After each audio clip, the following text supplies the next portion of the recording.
Faiq, it's an absolute pleasure to have you here today. Thank you for joining us.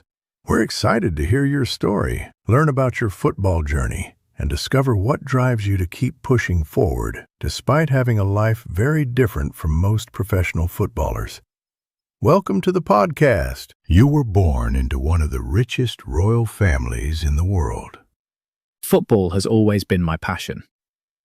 While I was fortunate to grow up in a privileged environment, I never wanted my life to be defined only by my family's status. I wanted to challenge myself, pursue something I genuinely loved, and build my own identity. Football gave me the opportunity to do exactly that. Every achievement on the pitch feels earned because it comes through hard work, dedication, and sacrifice. Why did you choose football instead of living a comfortable royal life? I realised football could become my career when I started training at a higher level and competing against some of the best young players in Europe. I noticed that my passion for the game was different. I wasn't just playing for fun anymore. I was constantly looking for ways to improve. That's when I knew I wanted to dedicate my life to football. When did you realize football could become your career and not just a childhood passion? Joining Chelsea's academy was both exciting and challenging. The standard was incredibly high. Every player there had exceptional talent and big ambitions. Training sessions felt like competitions because everyone wanted to prove themselves. It was an environment that pushed me to become mentally stronger and work harder every single day. What was it like joining Chelsea's academy and competing with some of the best young talents in England? The biggest struggle was the level of competition. At Chelsea, every position was filled with talented players who dreamed of becoming professionals. There was constant pressure to perform and improve. It taught me that talent alone isn't enough. You need discipline, consistency, and the right mindset to survive in such an environment.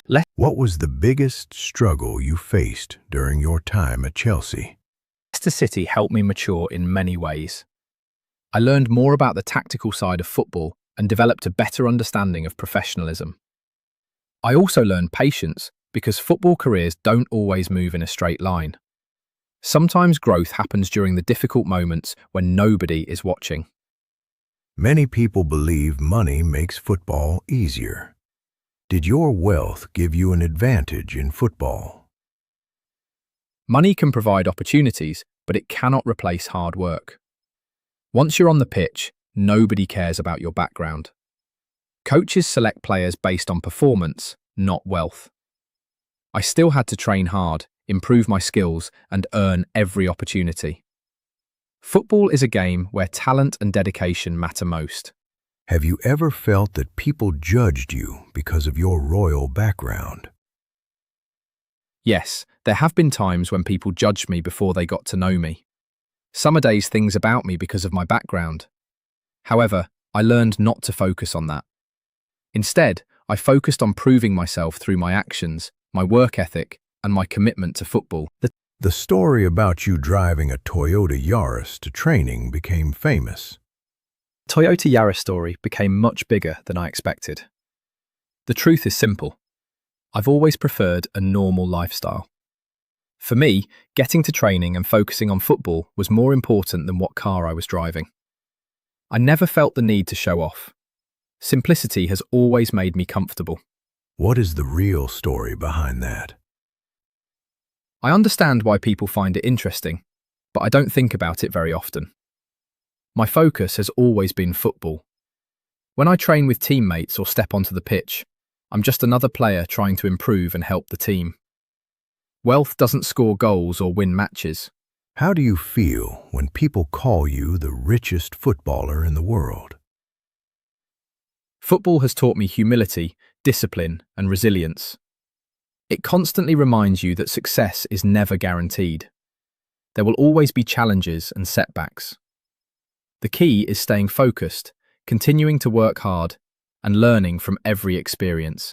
What is the biggest lesson football has taught you throughout your journey? Reports say you once earned around $2,900 a month as a professional footballer. I was happy because football was never about money for me.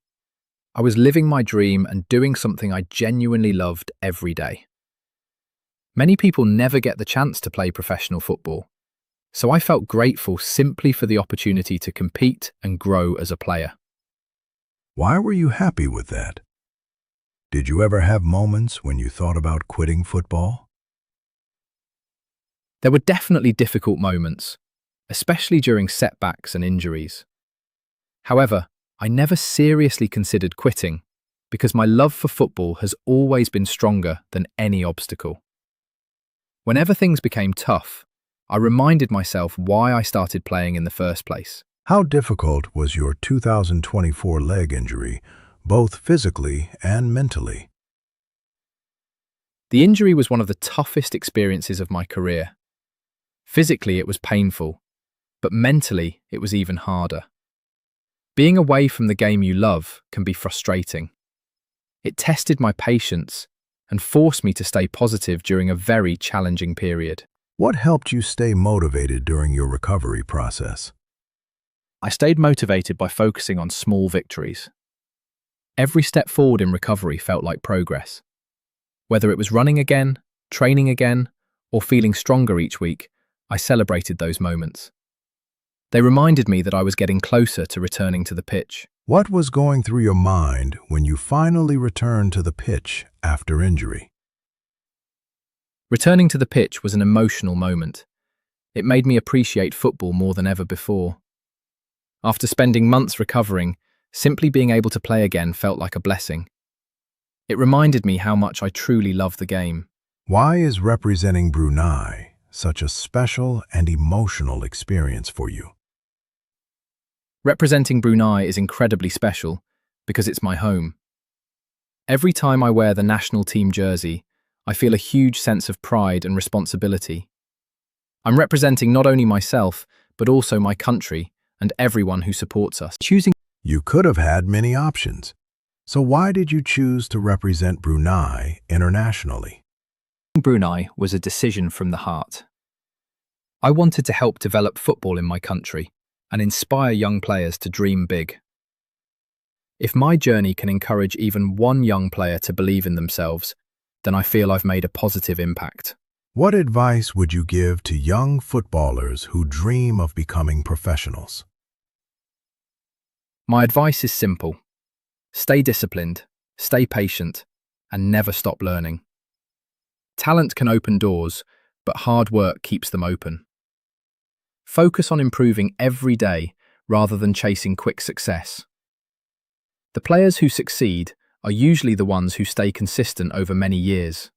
Looking back at your journey, what has been the proudest moment of your career so far? The goal is to continue improving as a footballer and contribute to the growth of football in Brunei. Beyond football, I want to inspire young people to follow their passions and believe that anything is possible with dedication and hard work. My journey is far from over, and I'm excited for what comes next.